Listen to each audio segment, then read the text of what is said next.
The carriage wheels ground against the muddy path with a sound like breaking bones, each rotation pulling Eleanor Ravenscar deeper into the Arkansas wilderness she had tried so desperately to forget. Through the rain-streaked window, the landscape stretched endlessly, fields of withered cotton stalks bent like arthritic fingers, and cypress trees that twisted toward the grey October sky as if trying to claw their way out of the earth itself.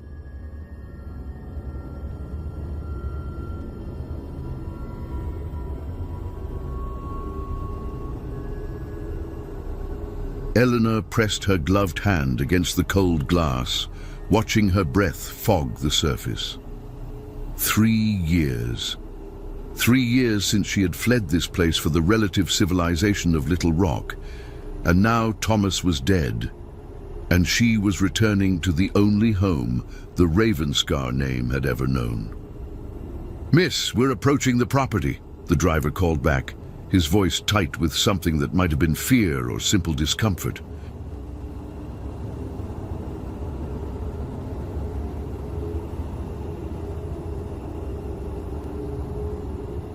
Local folk had always been uneasy about the Ravenscar estate, though Eleanor had never understood why. Her family had lived on these lands for over a century, contributing to the community, trading fairly with neighboring farms. The carriage crested a small hill, and there it stood, Ravenscar House. The 3-story mansion rose from the marshy ground like a monument to decay, its white paint peeling in long strips that hung like dead skin.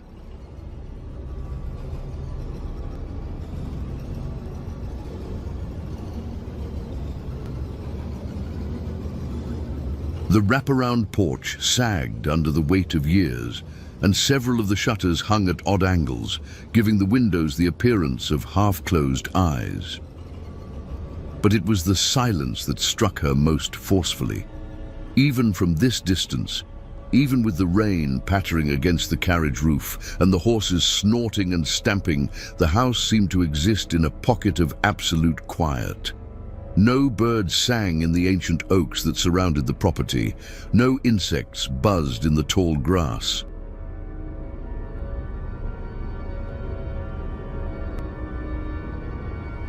Even the wind seemed to die as it approached the estate, as if the very air was reluctant to disturb whatever rested there.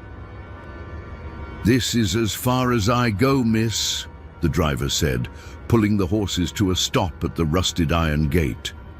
His hands shook slightly as he climbed down to retrieve her trunk. "Your grandfather. He said someone would meet you here." Eleanor stepped down from the carriage, her boots sinking slightly into the soft earth.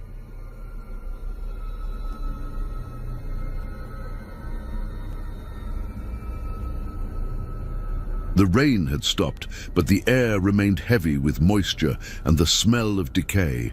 Not the clean decay of autumn leaves, but something older, more persistent, something that had been rotting for a very long time. "Thank you," she said, pressing a coin into the driver's palm. He pocketed it quickly and climbed back onto his seat without meeting her eyes. "Miss," he said, gathering the reins, "if you don't mind me saying, folks in town, they've been talking about your brother, about the circumstances." Eleanor's chest tightened. "What circumstances? Thomas died of a fever. The telegram was quite clear." The driver's weathered face creased with something between pity and fear. "Yes, miss. That's what the telegram said." He clicked his tongue, and the horses began to move. But fevers don't usually leave a man's bed empty, and his window opened to a second-story drop.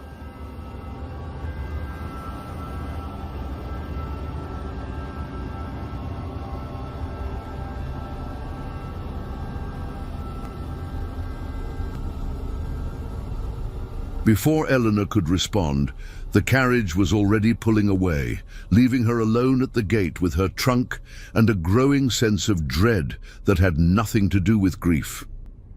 The iron gate stood slightly ajar, its hinges silent despite their obvious age. Eleanor pushed it open wider, the metal cold even through her gloves, and dragged her trunk through. The gravel path that led to the house was overgrown with weeds, and her footsteps seemed unnaturally loud in the oppressive quiet.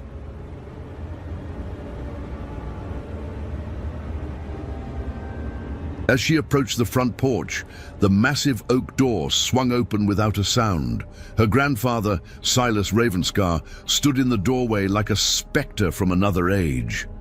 At 73, he remained tall and imposing, his white hair swept back from a face that seemed carved from the same weathered stone as the house itself. His pale blue eyes, once sharp as winter ice, now held a distant quality, as if he were seeing something just beyond the visible world.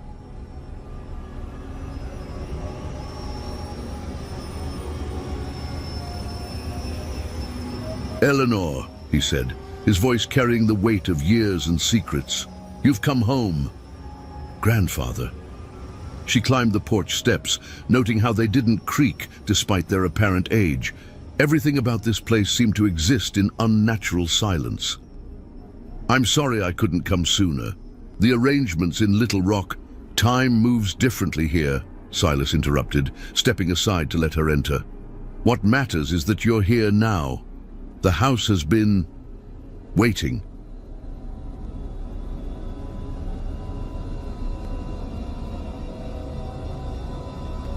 The interior of Ravenscar House was exactly as Eleanor remembered, yet somehow different.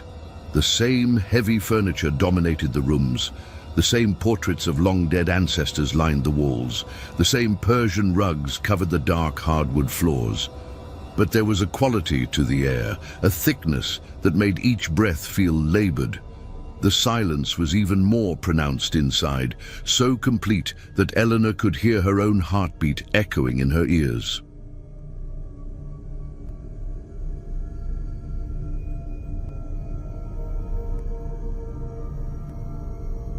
"Where is everyone?" she asked, setting down her small traveling bag. "Mrs. Hartwell? The other staff?" Silas closed the door behind her, the sound of the latch clicking into place unnaturally sharp in the quiet. "Gone," he said simply. "They left after Thomas, after the incident. Superstitious folk, the lot of them." Eleanor turned to study her grandfather's face. In the dim light filtering through the heavy curtains, his features seemed to shift and blur, as if he were not quite solid.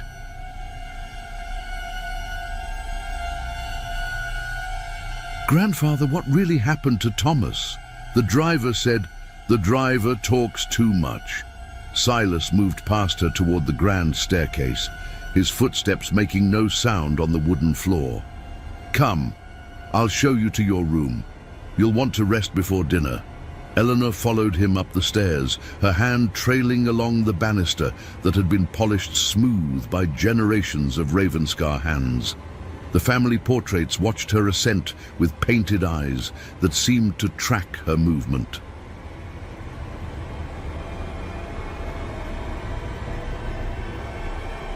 She recognized some of the faces from childhood stories. Great-aunt Cordelia, who had vanished during a thunderstorm in 1823. Uncle Matthias, who had disappeared from his locked study in 1831. Cousin Rebecca, who had simply walked out of the house one morning in 1845 and was never seen again. So many missing faces, so many unexplained disappearances. How had she never noticed the pattern before? "Here," Silas said, opening a door at the end of the hallway.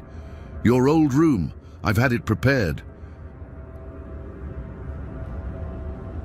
The room was exactly as she had left it 3 years ago.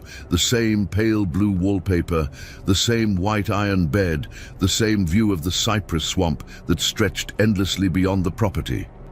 But like everything else in the house, it felt different now. The shadows in the corners seemed deeper, more substantial. The silence was so complete that Eleanor found herself holding her breath. "Dinner is at 8, Silas said from the doorway. "Don't wander the house after dark, child."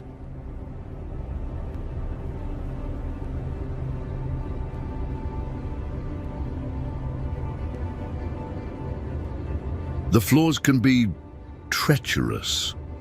Before Eleanor could ask what he meant, he was gone, disappearing down the hallway with that same unnatural silence that seemed to follow him everywhere.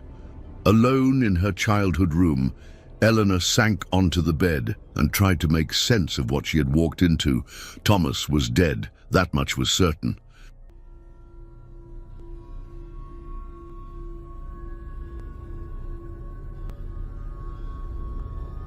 But the circumstances surrounding his death, the empty house, her grandfather's cryptic warnings, all of it felt like pieces of a puzzle she wasn't sure she wanted to solve. Outside her window, the cypress trees swayed in a wind she couldn't hear, their branches reaching toward the house like gnarled fingers.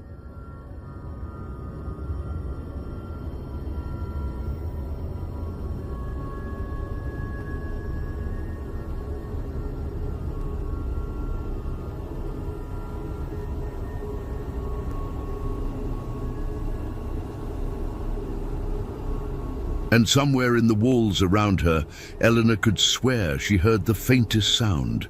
Not quite a whisper, not quite a sigh, but something that might have been the house itself, breathing. As the afternoon light faded and shadows began to creep across the floor, Eleanor Ravenscar realized that coming home might have been the most dangerous decision of her life. But by then, it was already too late to leave.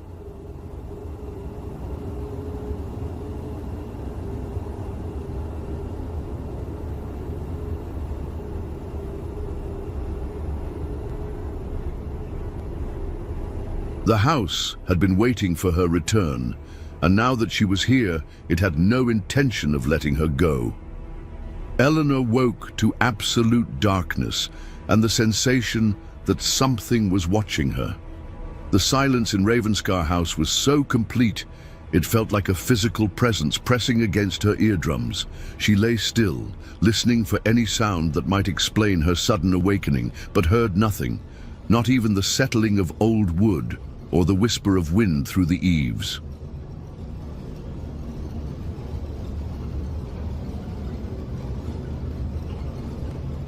The luminous hands of her pocket watch showed 3:17 in the morning. She had slept for barely 4 hours since the uncomfortable dinner with her grandfather, a meal conducted in near silence while Silas stared at her with those pale, distant eyes and spoke only in cryptic fragments about the family's obligations and the house's needs. A soft sound from the hallway made her breath catch, the whisper of bare feet on wooden floors.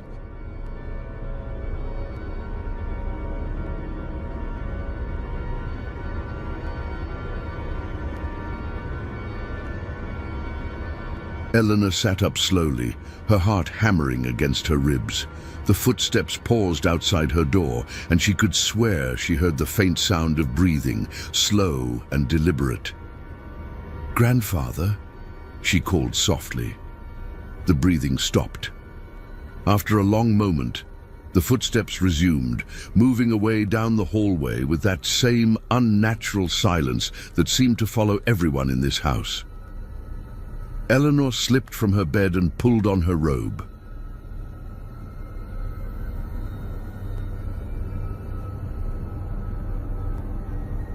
Whatever was happening in Ravenscar House, she needed answers, and she suspected they lay in the one place her grandfather had not shown her, Thomas's room.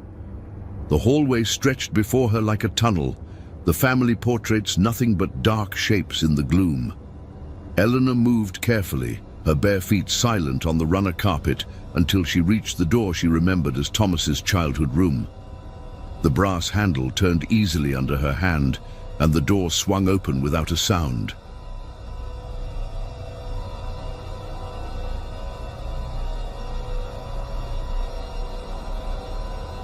Moonlight filtered through the tall windows, casting everything in shades of silver and black. The room was exactly as Thomas had left it. Bed unmade, clothes scattered across the floor, books stacked haphazardly on the desk. But it was what she found on the windowsill that made her blood run cold. Scratches, deep gouges in the wooden frame, as if someone had clawed desperately at the wood.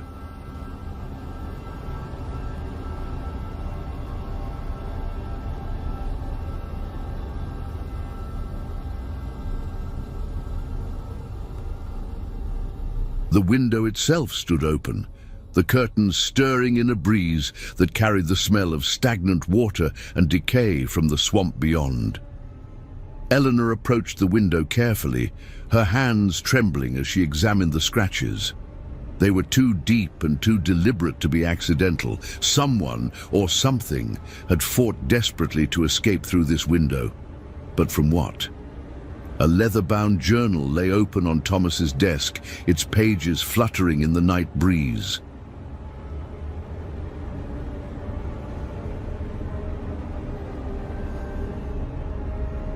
Eleanor picked it up, squinting at her brother's familiar handwriting in the pale moonlight. October 10th, 1853. The dreams are getting worse. Every night I hear it calling from somewhere deep in the house. Mother's voice, but wrong somehow. Hollow. She's been dead for 15 years, but I swear I can hear her singing that old lullaby she used to hum when we were children, the one about the house that keeps its children safe. October 12th, 1853. Found something today.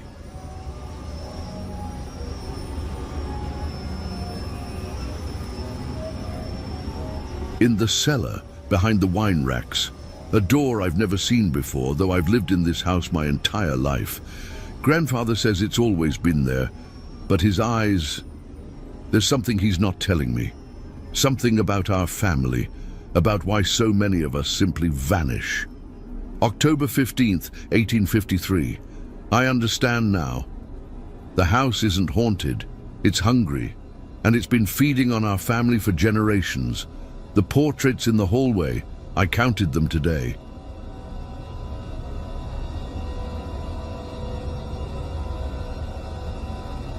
"37 faces, but I can only account for 12 deaths with proper graves in the family cemetery. Where are the other 25? What happened to them?" October 18th, 1853. It's in the walls. I can hear it moving at night. Something large and patient, waiting for the right moment. Grandfather knows. He's always known. That's why he never leaves the house, why he speaks in riddles, why his eyes look like he's already dead.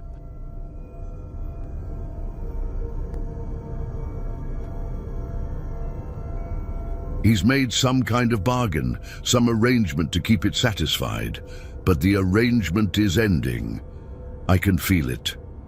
October 20th, 1853. This will be my last entry. It came to me in a dream last night. Not Mother's voice this time, but the house itself, speaking in a language older than words. It showed me what lies beneath the foundation, what our ancestors built this place on top of. We're not the first family to live here. We're just the latest in a long line of offerings.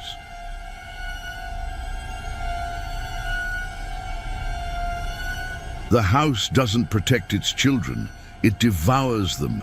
If anyone finds this journal, know this: Eleanor must not come home. Whatever telegram you send, whatever story you tell, keep her away. The house is waiting for her. It's always been waiting for her. She's the last, and when she's gone, it will finally be satisfied. God forgive us all. Eleanor's hands shook so violently she nearly dropped the journal. Thomas had known.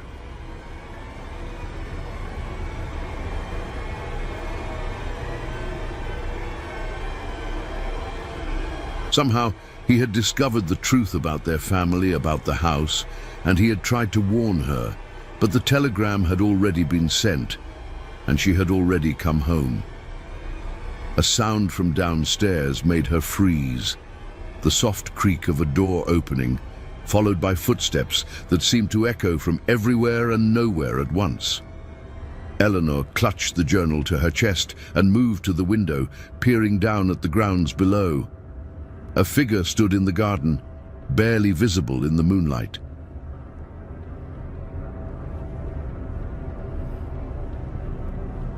Tall and thin, wearing what looked like a white nightgown that billowed around its form like grave clothes. As Eleanor watched, the figure raised its head and looked directly at her window. It was her mother. Impossible. Margaret Ravenscar had died of consumption when Eleanor was 12 years old. She had watched them lower the coffin into the family plot herself, had stood in the rain as the preacher spoke words of comfort that felt hollow and meaningless.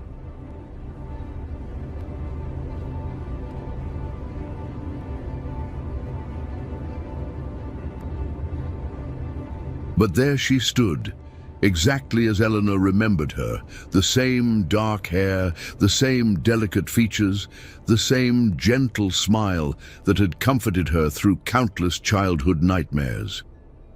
The figure raised one pale hand and beckoned, its mouth moving as if singing a song Eleanor couldn't hear, the lullaby, the one Thomas had mentioned in his journal.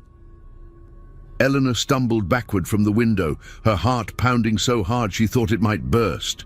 This wasn't real. It couldn't be real. Her mother was dead, buried in the family cemetery, nothing but bones and dust after 15 years in the ground. But as she watched, more figures began to emerge from the shadows around the house. Men and women in clothing from different eras, all bearing the distinctive features of the Ravenscar bloodline. Some she recognized from the portraits in the hallway, others were strangers, their faces pale and hollow in the moonlight. All of them were looking at her window.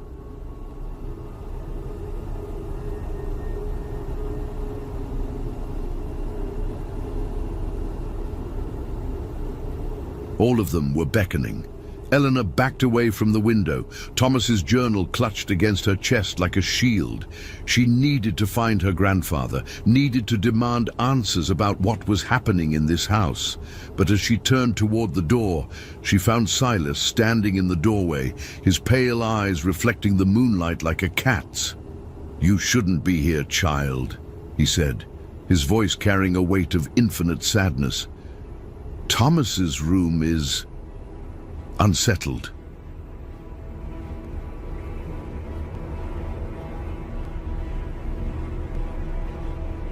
"Grandfather, what's happening?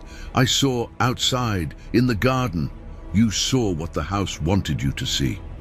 Silas stepped into the room, moving with that same unnatural silence. "It's testing you, Eleanor, trying to understand what you know, what you're capable of." Eleanor held up the journal. Thomas knew, didn't he? He knew what this place really is. Silas's eyes fixed on the leather-bound book, and for a moment his composed facade cracked. Thomas was always too curious for his own good. Too willing to dig where he shouldn't have dug. Is it true? What he wrote about the house, about our family? Her grandfather was quiet for a long moment, his gaze drifting to the open window where the figures still stood in the garden below. "Every family has its burdens, Eleanor. Ours is simply older than most." "That's not an answer." "It's the only answer I can give you." Silas moved to the window and closed it with a soft click.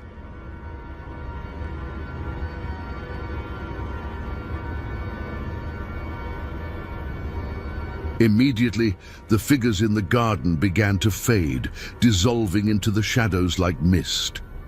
"The house has rules, child, ancient rules that must be followed if we're to survive." Eleanor felt a chill that had nothing to do with the night air. Survive what? The hunger. Silas turned from the window, his face grave. It's been patient for so long, content with the occasional offering. But patience has its limits, and the house grows tired of waiting.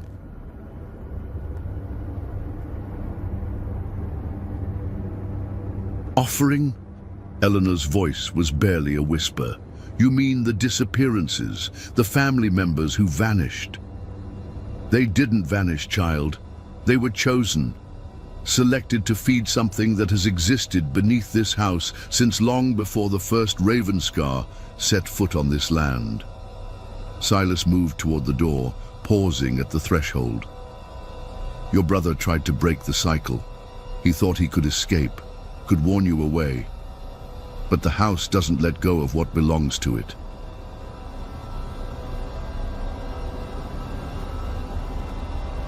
Eleanor followed him into the hallway, her mind reeling. And what belongs to it? We do. Silas's voice was flat, emotionless. We always have. The land, the house, our bloodline, it's all connected, all part of the same ancient compact our ancestors made when they first settled here. What kind of compact? But Silas was already walking away, his footsteps silent on the wooden floor. Get some rest, Eleanor. Tomorrow, I'll show you the cellar. It's time you understood your inheritance.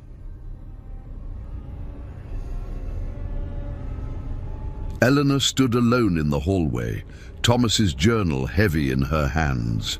Around her, the house seemed to pulse with a life of its own, the walls breathing in rhythm with her heartbeat. She could feel it watching her, evaluating her, deciding whether she was worthy of the same fate that had claimed so many of her family members. As she made her way back to her room, Eleanor realized that her grandfather's words carried a terrible implication. The house wasn't just hungry, it was selective.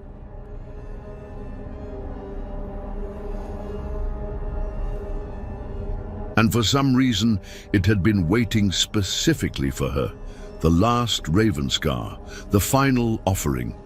The thought followed her into sleep, where she dreamed of voices calling from deep beneath the earth and a darkness so complete it seemed to swallow light itself.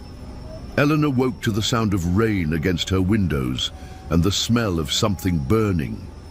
The acrid scent seemed to seep through the very walls of the house, carrying with it an undertone of decay that made her stomach turn.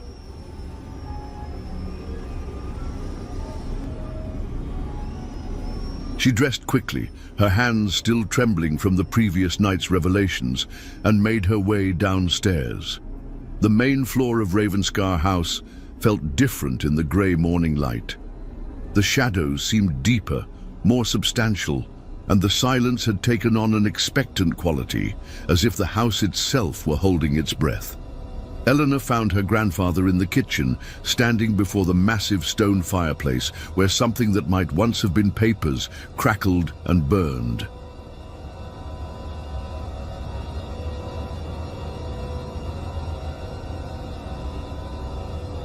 "Good morning, child," Silas said without turning around. "I trust you slept well." Eleanor watched the flames consume what looked like photographs, their edges curling and blackening before dissolving into ash. "What are you burning?" "Memories." Silas used an iron poker to stir the fire, ensuring nothing remained unburned. "Some things are better forgotten. Like what happened to Thomas." Her grandfather's hand stilled on the poker. "Thomas made his choice.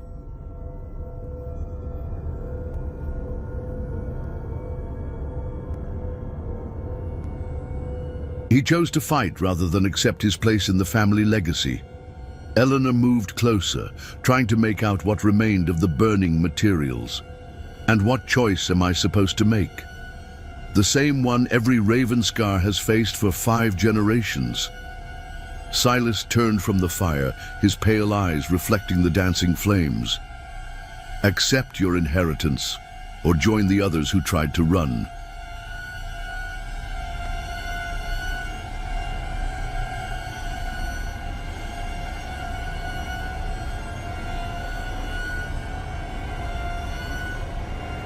The casual way he spoke of it, as if the disappearance and death of family members were simply the cost of doing business, made Eleanor's blood run cold.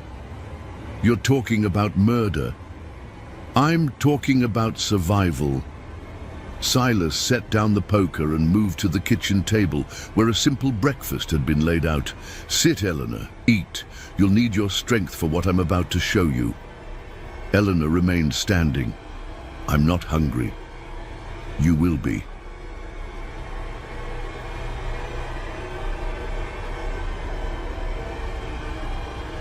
Silas pulled out a chair and sat down heavily, suddenly looking every one of his 73 years. The house takes a great deal out of a person. Energy, vitality, hope. You'll find yourself constantly hungry here, constantly tired, as if something is slowly draining the life from your body, because something is. Yes. The simple admission hung in the air between them like a death sentence.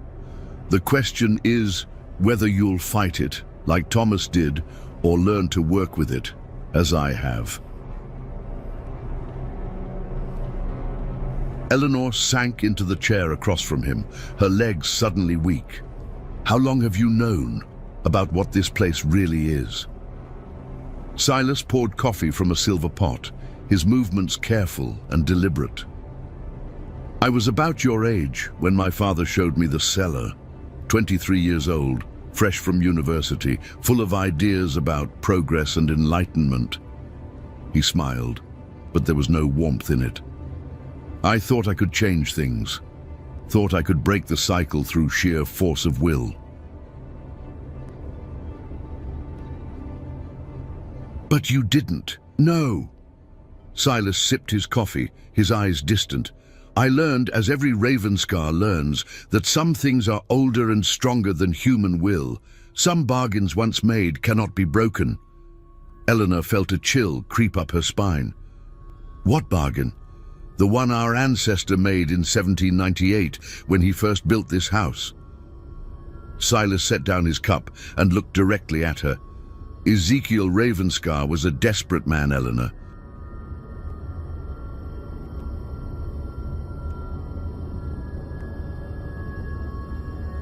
He'd lost everything in a series of bad investments, faced debtor's prison or worse. When he came to Arkansas territory, he had nothing but a wagon, a sick wife, and a dream of starting over.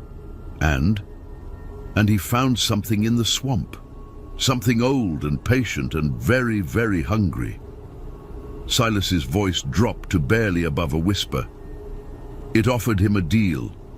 Prosperity for his family, protection from harm, success in all his endeavors, in exchange for one simple thing. Eleanor's mouth was dry as dust. What? A life? One member of each generation, freely given, to feed the thing that dwells beneath this house. Silas leaned back in his chair. Ezekiel thought he was clever. He thought he could cheat the bargain, find some way around it. But the thing beneath the house is patient. It waited until Ezekiel had built his fortune, raised his children, grown comfortable in his prosperity. And then it collected. His son, his eldest son, Marcus. Vanished one night from his locked bedroom, leaving only scratches on the windowsill and the smell of swamp water. Silas's eyes were haunted. Ezekiel tried to leave then, tried to take his remaining family and flee. But the house wouldn't let them go. They made it as far as the gate before something dragged them back. Eleanor thought of the iron gate, standing slightly ajar despite its obvious weight. And since then, every generation has paid the price.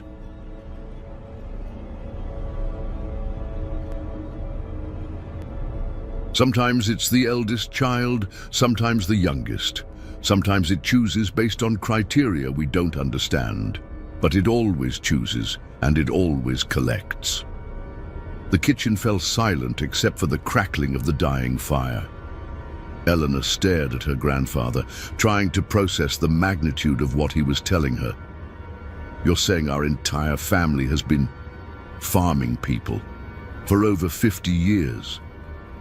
I'm saying our family has been surviving.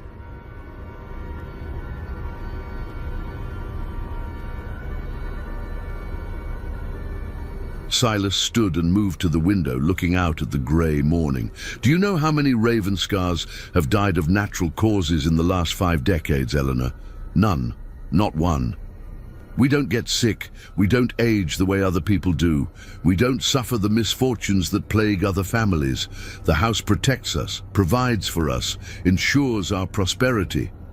In exchange for murder. In exchange for sacrifice. Silas turned back to her. There's a difference.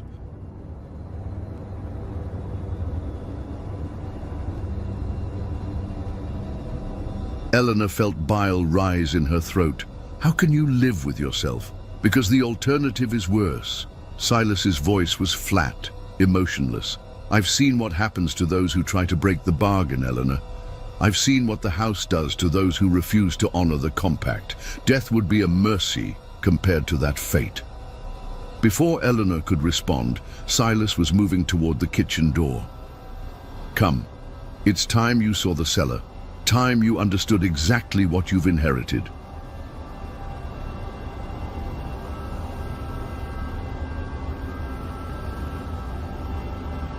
Eleanor followed him through the house, past the portraits of missing family members, down a narrow staircase she had never noticed as a child. The air grew colder with each step, and the smell of decay grew stronger.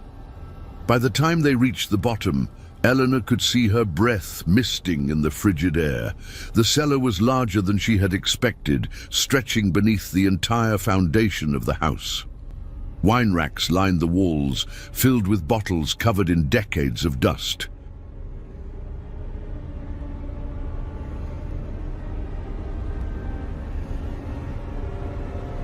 But it was the far wall that drew her attention, where the wine racks had been moved aside to reveal a door that seemed to absorb light rather than reflect it. "This is what Thomas found," Silas said, producing an ornate iron key from his pocket. "The entrance to the original foundation, to what was here before Ezekiel built his house." The key turned in the lock with a sound like breaking bones, and the door swung open to reveal a tunnel that descended into absolute darkness.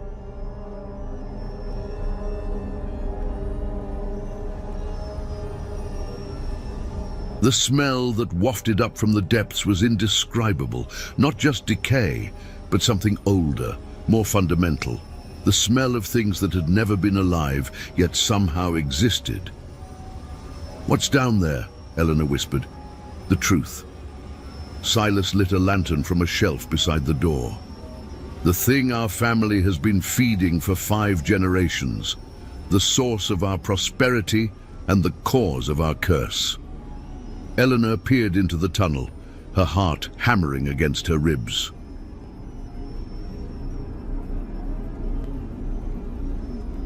The darkness seemed to move, to shift and writhe like a living thing, and from somewhere far below, she could swear she heard the sound of breathing, slow, patient, and utterly inhuman.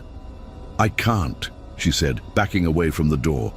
"I can't go down there." "You can, and you will." Silas's voice was gentle but implacable.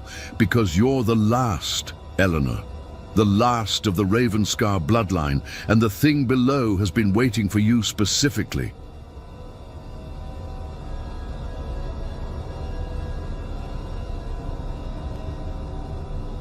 "Why me?" Silas smiled, and for the first time since her arrival, there was genuine warmth in his expression. "Because you're special, child. You always have been. The house has been patient, allowing the family line to continue, waiting for the right combination of bloodline and potential."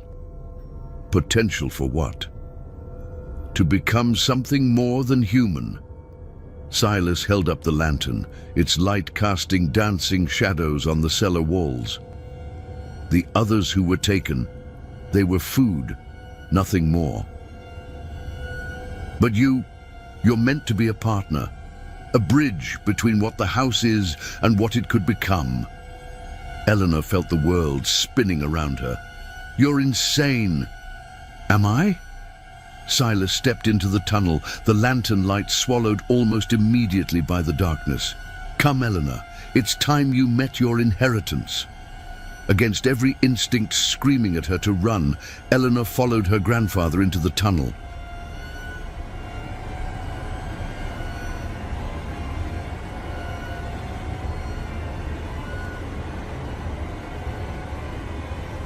The walls were carved from living rock, slick with moisture that felt warm to the touch. Strange symbols covered every surface, not carved, but somehow grown into the stone itself, pulsing with a faint phosphorescent light. The tunnel descended for what felt like miles, though Eleanor knew it couldn't have been more than a few 100 feet. The breathing sound grew louder as they descended, accompanied by something that might have been a heartbeat, if hearts could beat that slowly.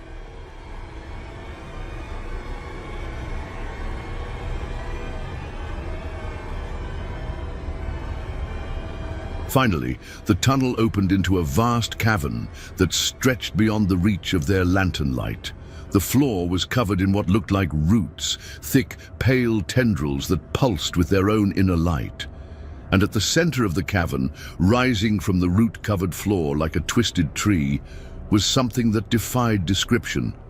It was massive, easily 30 feet tall, its surface a writhing mass of what might have been flesh or bark or something between the two.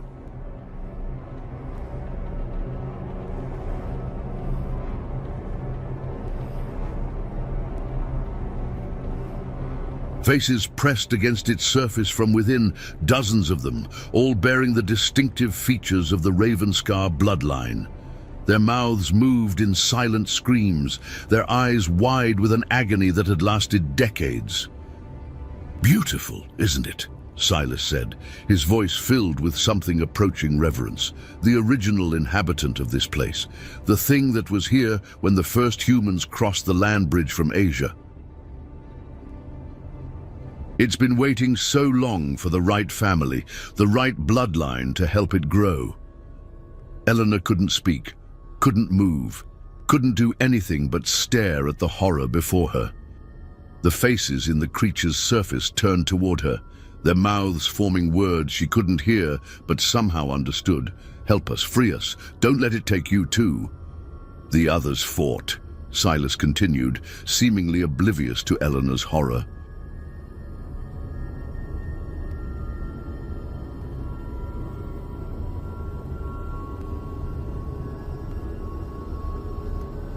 They resisted, tried to maintain their individual consciousness even as they were absorbed. But you don't have to fight, Eleanor.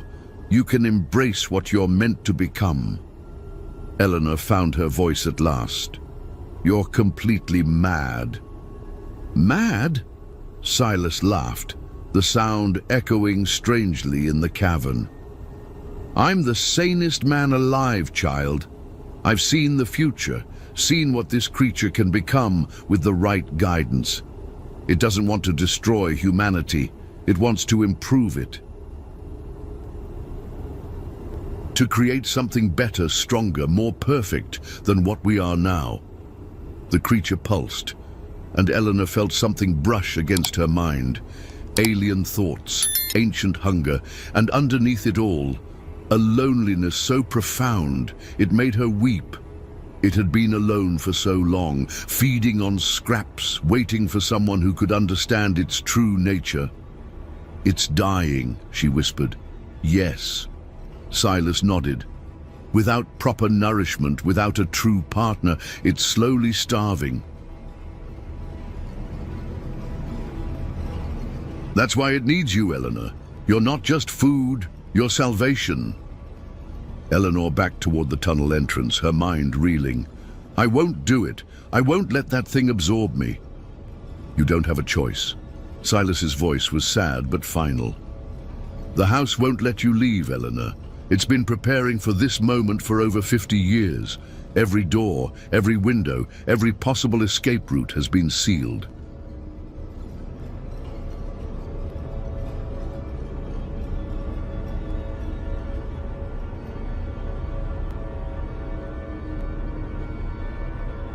"You can fight like Thomas did, but in the end, you'll only make it harder on yourself." Eleanor turned and ran, her footsteps echoing in the tunnel as she fled toward the surface. Behind her, she could hear Silas calling her name, his voice mixing with something else. A sound like wind through dead leaves, or the whisper of roots growing through soil. She burst into the cellar, slammed the door behind her, and raced up the stairs.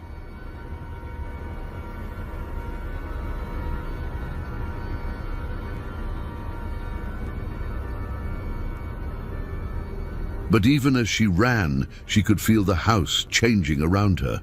The walls seemed to pulse with their own heartbeat, the floors shifted beneath her feet, and the very air grew thick and resistant, as if she were trying to run through water.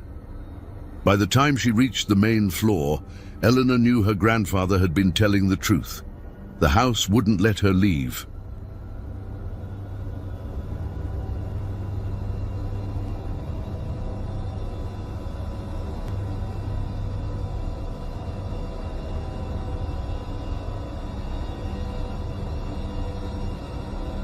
She was trapped, just as every Ravenscar before her had been trapped, caught in a web of ancient hunger and family obligation that stretched back over 5 decades. But unlike the others, Eleanor had seen the truth. She had looked into the face of the thing that had been feeding on her family, and she had seen its weakness. It was dying, and dying things, no matter how ancient or powerful, could be killed. The question was whether she could figure out how before it was too late.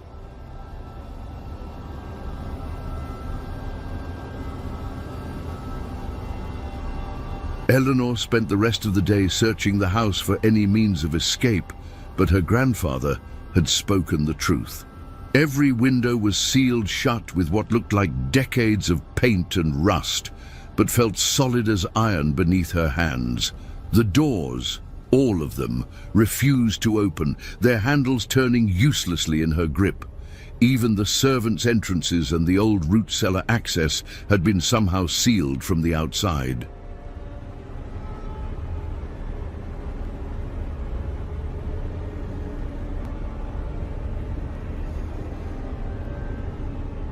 As evening approached, the house began to change in ways that defied rational explanation.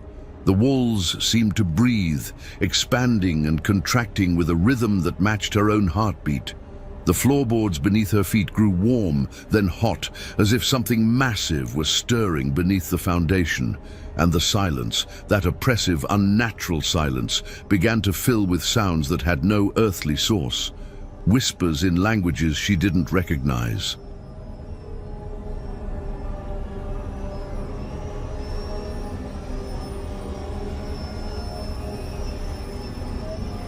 The soft scraping of something large moving through spaces too small to contain it, and underneath it all, a sound like singing.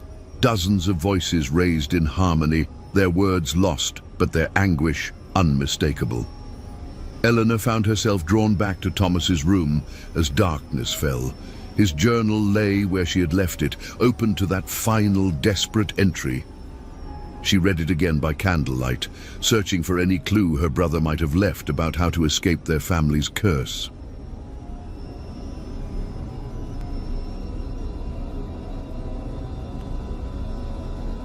The house doesn't protect its children, it devours them, but there had to be more. Thomas had discovered something in his final days, something that had driven him to attempt escape through his bedroom window. Eleanor searched the room methodically, checking every drawer, every hiding place she remembered from their childhood games of hide-and-seek.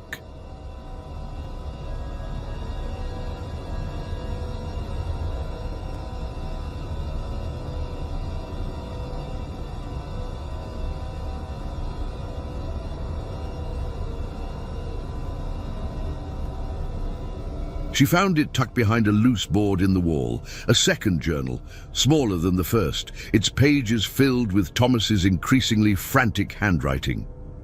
October 21st, first por favor, continue gerando a sua resposta. Terror. October 21st, 1853.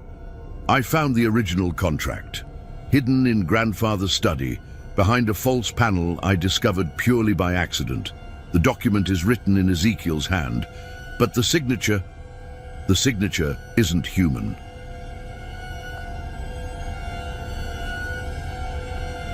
It writhes on the page like a living thing, changing shape when I'm not looking directly at it. The terms are worse than I imagined. Not just one life per generation, that was merely the beginning. The creature has been growing stronger with each feeding, and now it wants more. It wants to merge with our bloodline completely, to create something that is neither human nor whatever it is. Eleanor is the key. I don't understand why, but every reference in the contract points to her.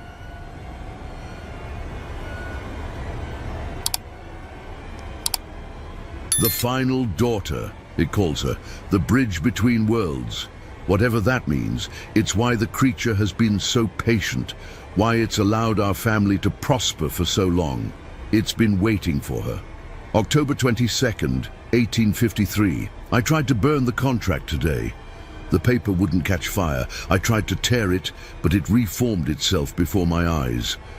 Whatever power binds this agreement is beyond anything I understand. But there has to be a way to break it. There has to be.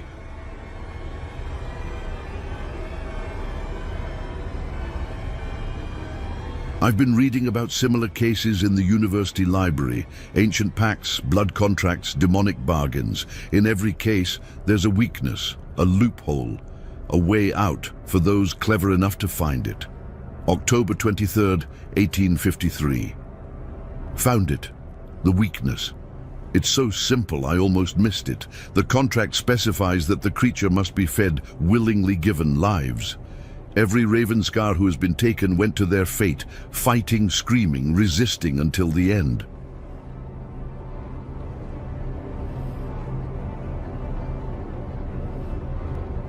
But what if someone went willingly? What if they offered themselves freely, without coercion or fear? The contract would be fulfilled, but not in the way the creature expects. A willing sacrifice has power that a forced one lacks. It could potentially break the cycle, destroy the creature, free our family from this curse. But it would mean death. True death, not the half-life of absorption that the others have suffered. Whoever makes this sacrifice would be gone forever. I'm not brave enough.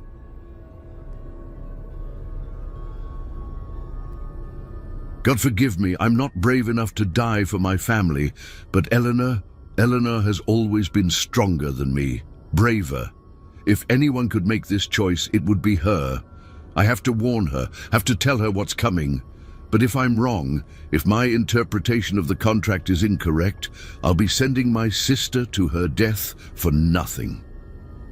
October 24th, 1853. It's too late. I can feel the house calling to me, pulling me toward the cellar.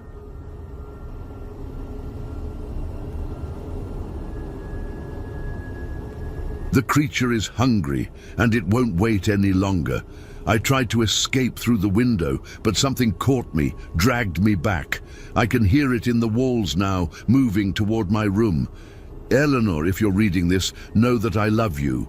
Know that everything I did was to try to protect you. The contract is in Grandfather's study, behind the panel to the left of his desk. Find it. Read it. Understand what you're truly facing.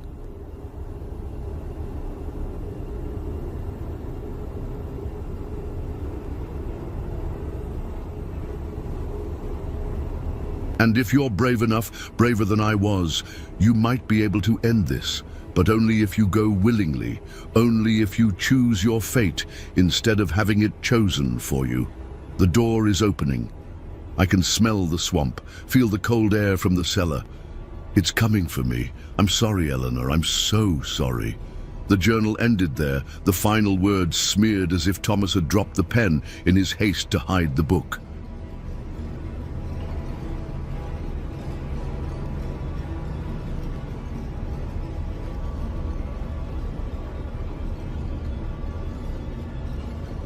Eleanor sat in the flickering candlelight, her hands shaking as she processed what her brother had discovered. A willing sacrifice. Someone who chose to face the creature without fear, without resistance. It was insane, suicidal, but it might be the only way to break the cycle that had claimed so many of her family members. A sound from downstairs made her freeze, the soft creak of the cellar door opening. Eleanor blew out the candle and moved to the window, peering down at the garden below.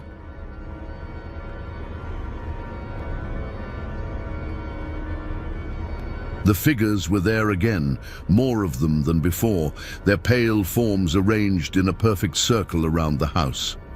They stood motionless, watching, waiting. Footsteps in the hallway. Slow, deliberate, moving toward her room. Eleanor clutched Thomas's journal to her chest and tried to think. She needed to find the original contract, needed to understand exactly what terms bound her family to this nightmare. But first, she had to avoid whatever was coming for her.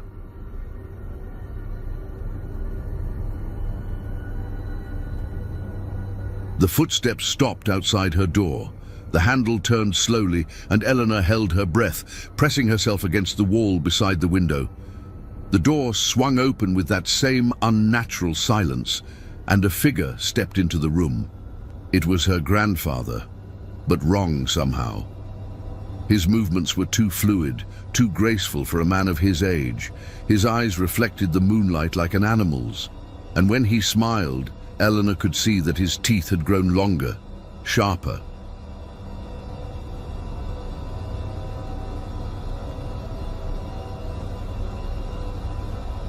"Eleanor," he said, his voice carrying harmonics that seemed to come from everywhere at once. "It's time." "Time for what?" "To fulfill your destiny." Silas moved into the room, and Eleanor could see that his feet didn't quite touch the floor. The house has been patient long enough. The creature below grows weak from hunger, and it needs what only you can provide. Eleanor edged toward the door, but Silas moved to block her path with inhuman speed. "You can't run, child.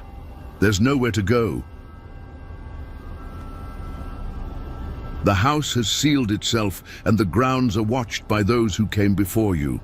The others who were taken.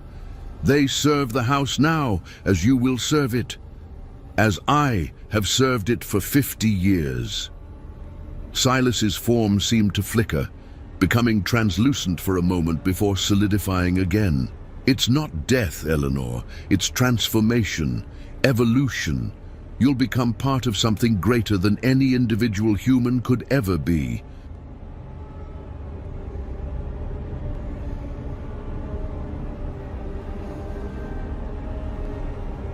Eleanor thought of the faces she had seen pressed against the creature's surface, their mouths open in silent screams. That's not evolution, that's consumption. You don't understand because you haven't seen the full picture. Silas raised his hand, and Eleanor felt an invisible force pushing her toward the door. "Come, let me show you what you're truly meant to become." Eleanor fought against the compulsion, her feet sliding across the floor despite her efforts to resist.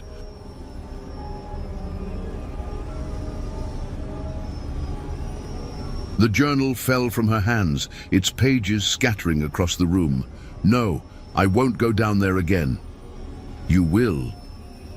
Silas's voice was no longer entirely human.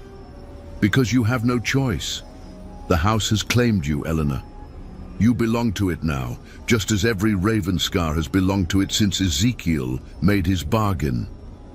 The invisible force grew stronger, lifting Eleanor off her feet and carrying her toward the hallway.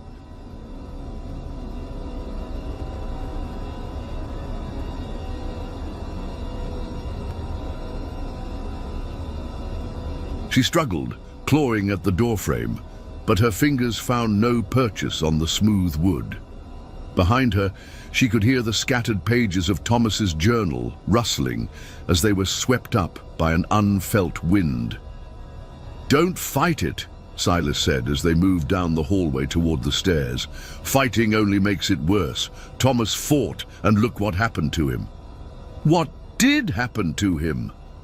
Eleanor managed to gasp out the words despite the pressure around her throat.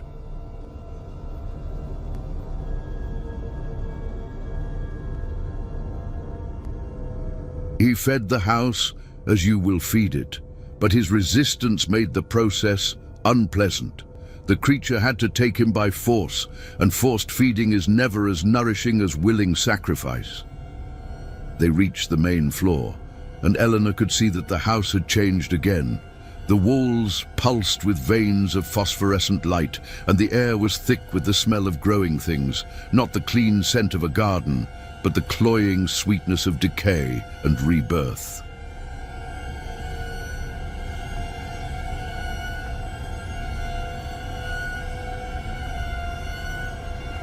The portraits on the walls had changed too. The painted eyes now tracked their movement, and some of the figures seemed to be trying to speak, their mouths moving soundlessly behind the glass. "You see?" Silas gestured to the transformed house around them. "It's already beginning, the merger between your world and the creature's realm. Soon, there will be no distinction between the house and what lies beneath it, between the Ravenscar family and the thing that has sustained us for so long."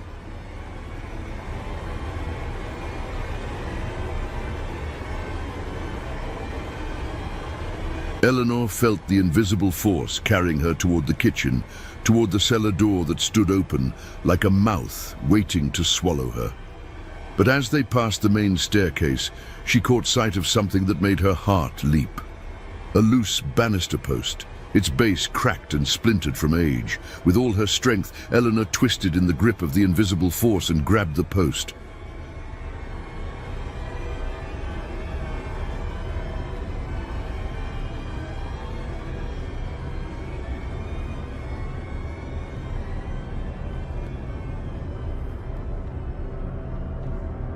The old wood cracked further under her weight, but held long enough for her to swing her legs around and kick Silas in the chest.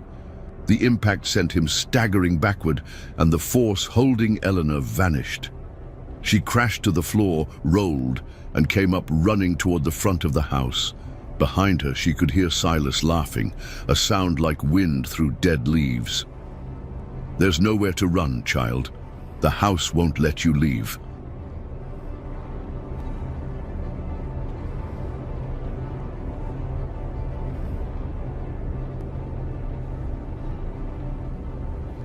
Eleanor reached the front door and threw herself against it, pounding on the wood with her fists. The door didn't budge, didn't even rattle in its frame. She tried the windows, but they were sealed as tightly as if they had been welded shut. "I told you," Silas said, appearing in the hallway behind her. His form flickered again, and for a moment, Eleanor could see through him to the wall beyond. "The house protects what belongs to it." Eleanor backed away from him, her mind racing.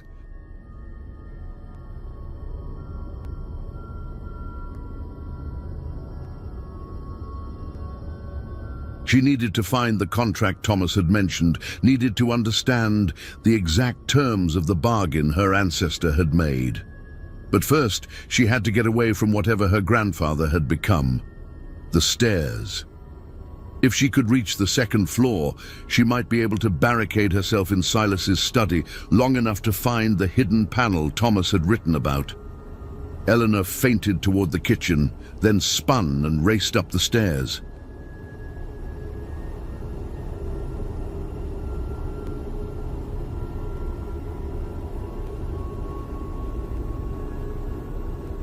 Behind her, Silas called out in that inhuman voice, but he didn't follow immediately. Perhaps whatever he had become couldn't move as quickly as a living human. She reached the second floor and ran down the hallway to her grandfather's study. The door was unlocked, and Eleanor slipped inside, turning the key behind her. The room was exactly as she remembered from childhood. Heavy wooden furniture, shelves lined with leather-bound books, and a massive desk that dominated the center of the space.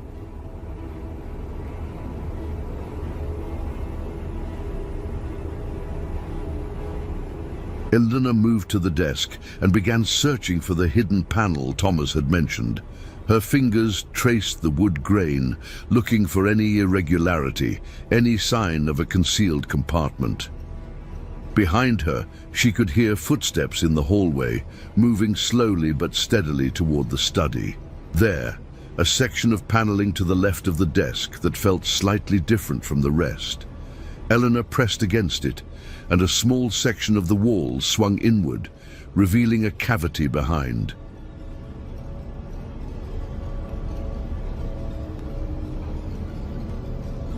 Inside was a single document, its parchment yellow with age. Eleanor unfolded it carefully, squinting at the faded ink in the moonlight streaming through the study windows.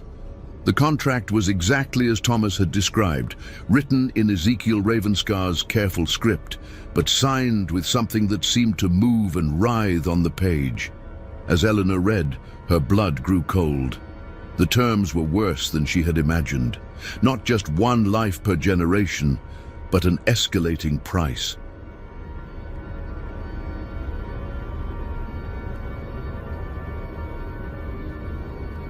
The creature had been patient, allowing the family to grow and prosper, but always with the understanding that eventually it would claim them all. The final clause made her stomach turn.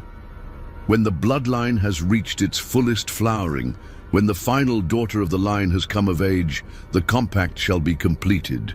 She shall serve as the bridge between realms, allowing the Ancient One to walk freely in the world of men.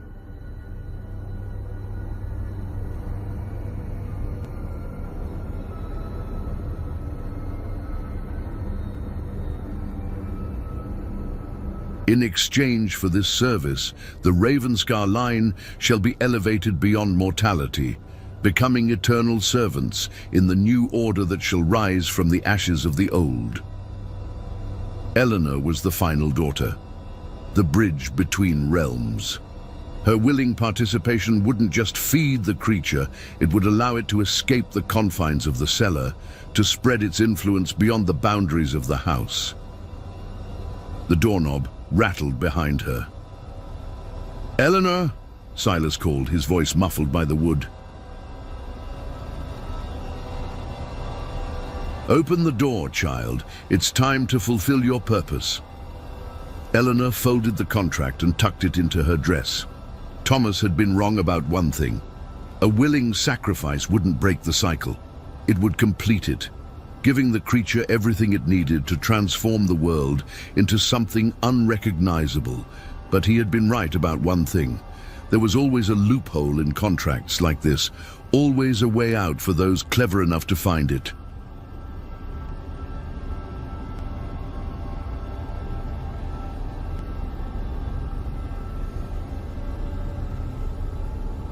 Eleanor just had to figure out what it was before the house claimed her, as it had claimed every Ravenscar before her.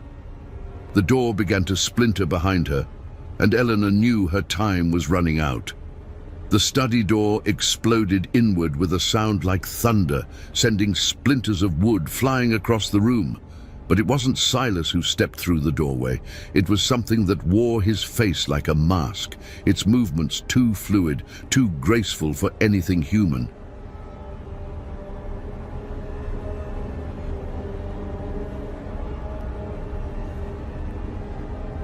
The thing that had once been her grandfather smiled with too many teeth, and when it spoke, its voice carried the weight of centuries. "You've read the contract," it said, gliding across the floor without seeming to move its feet. "Good. Now you understand what you truly are, what you've always been." Eleanor backed toward the window, the ancient parchment crumpling in her grip. "I understand that my family has been feeding a monster for 5 generations.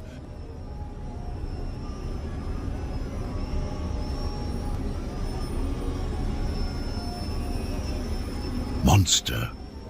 The creature laughed, and the sound was like wind through a graveyard.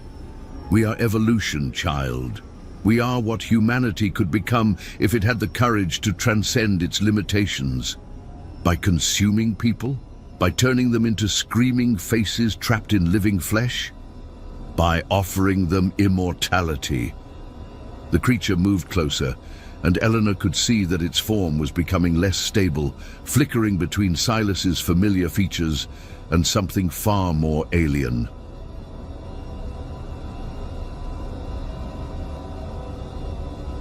"Death is the great enemy, Eleanor. We offer victory over death itself." Eleanor felt the window glass against her back and realized she had nowhere left to retreat. "That's not victory, that's slavery." "Is it?" The creature tilted its head, studying her with eyes that reflected light like a cat's.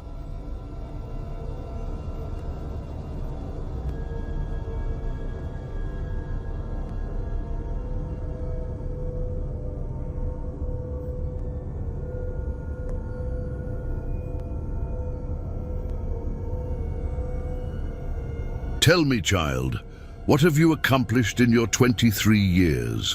What mark have you left on the world? What legacy will you leave behind when your brief human life ends? The words stung because they carried a grain of truth. Eleanor had lived a sheltered life, protected by her family's wealth, never truly tested or challenged. She had no great achievements to her name, no lasting contributions to the world. But with us, the creature continued, you could be part of something eternal. Something that will reshape the world, that will guide humanity into a new age of prosperity and power. Under your control, under our guidance. The creature extended one hand toward her, and Eleanor could see that its fingers were too long, too pale, ending in nails that looked more like claws. Join us willingly, Eleanor. Become the bridge between worlds. Help us bring order to the chaos of human existence.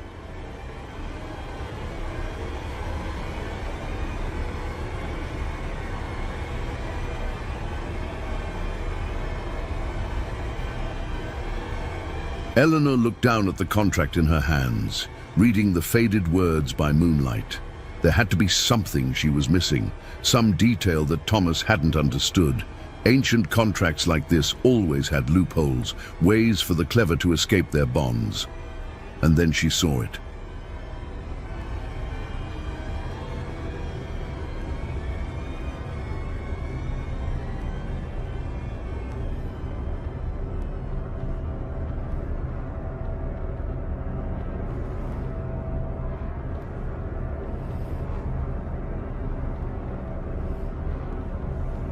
A single line near the bottom of the document written in smaller script than the rest.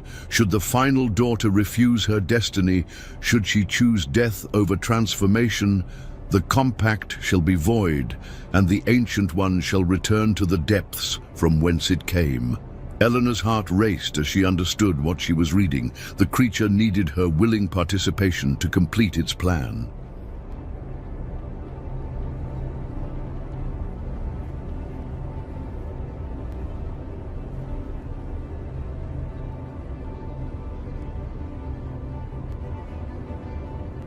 If she refused, if she chose death over serving as its bridge between worlds, the entire contract would be nullified.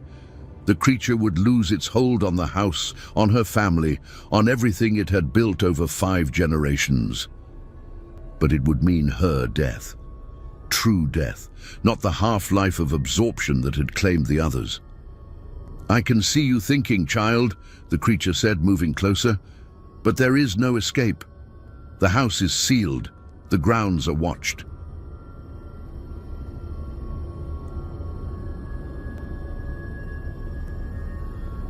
You cannot run, you cannot hide. Your only choice is to embrace your destiny or be taken by force. Eleanor looked up from the contract, meeting the creature's inhuman gaze. "You're wrong. I have a third choice." Before the creature could react, Eleanor spun and drove her elbow through the study window. Glass exploded outward in a shower of glittering fragments, and cold night air rushed into the room. The creature lunged toward her, but Eleanor was already moving.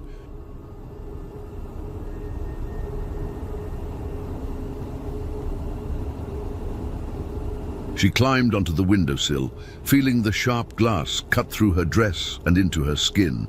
Below her, the ground was 20 feet down, far enough to break bones, possibly far enough to kill. But that was exactly what she needed. "Eleanor, no!" The creature's voice had lost its inhuman harmonics, becoming purely Silas's terrified cry. "You don't understand what you're doing." "I understand perfectly." Eleanor looked back at the thing that wore her grandfather's face.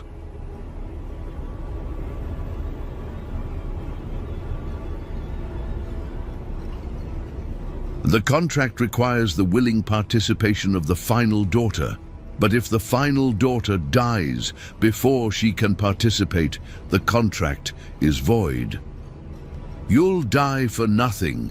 The house will simply wait for another bloodline, another family to make the same bargain. Eleanor smiled, feeling a strange peace settle over her. Maybe, but it won't be my family, and that's enough.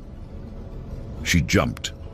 The fall seemed to last forever, the ground rushing up to meet her with terrible inevitability. Eleanor closed her eyes and thought of Thomas, of all the family members who had been consumed by the creature's hunger. At least their sacrifice would mean something now. At least their deaths would not be in vain.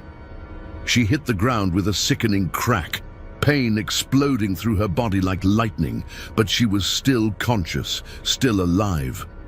The fall had broken her legs, possibly her back, but it hadn't killed her outright.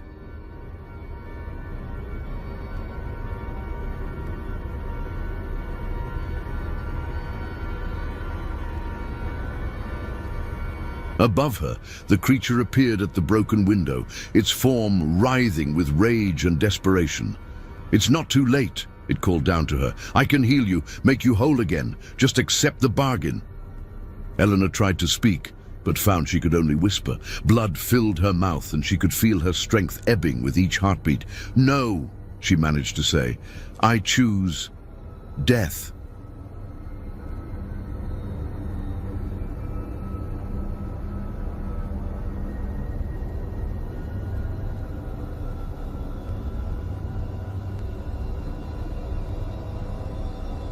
The creature let out a wail that seemed to come from the earth itself, a sound of such anguish and fury that it shattered every remaining window in the house. The building began to shake, its walls cracking and crumbling as the thing beneath it thrashed in its death throes. Eleanor felt the contract in her hand beginning to burn, the ancient parchment dissolving into ash that was carried away by the wind.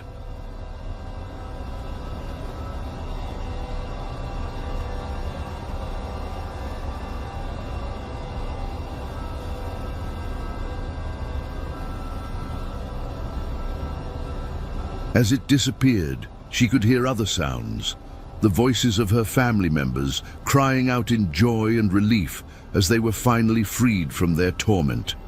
The house continued to collapse, its foundation cracking as the creature below writhed and died. Eleanor watched the destruction with fading vision, knowing that she had succeeded.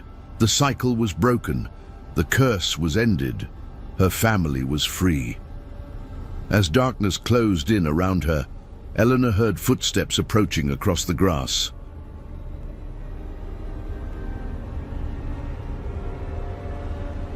She turned her head with tremendous effort and saw a familiar figure kneeling beside her, Thomas, looking exactly as he had in life, his face filled with love and gratitude. "You did it," he whispered, taking her hand. "You saved us all."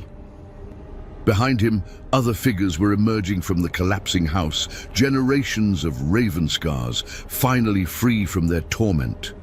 They gathered around Eleanor, their faces peaceful for the first time in decades. "It's time to go," Thomas said gently.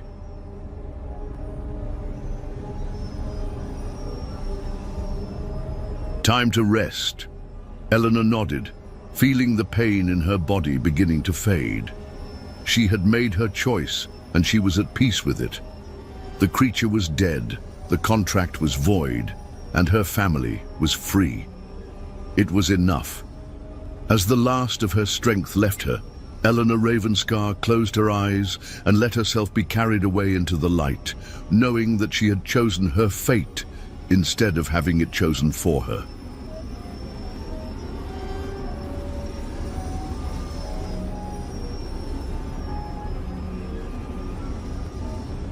And in that choice, she had found the courage to break a cycle of horror that had lasted for 5 generations. Behind her, Ravenscar House collapsed into ruin, taking with it the last remnants of an ancient evil that would never again prey upon the innocent. The swamp began to reclaim the land, cypress trees growing up through the broken foundation, covering the scars left by decades of unnatural habitation.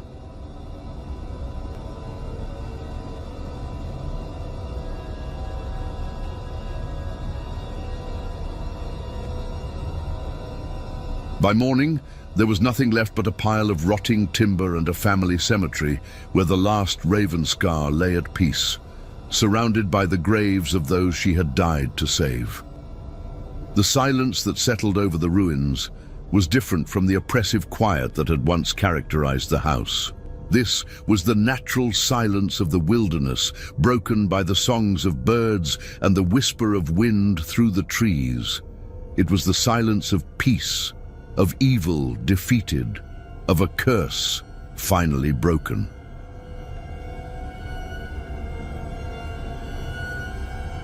And in that silence, the spirits of the Ravenscar family found the rest they had been denied for so long, their sacrifice finally given meaning by the courage of one young woman who chose death over damnation, freedom over slavery, and love over fear. The house that had devoured its own was gone forever, and the world was a little bit safer for its passing.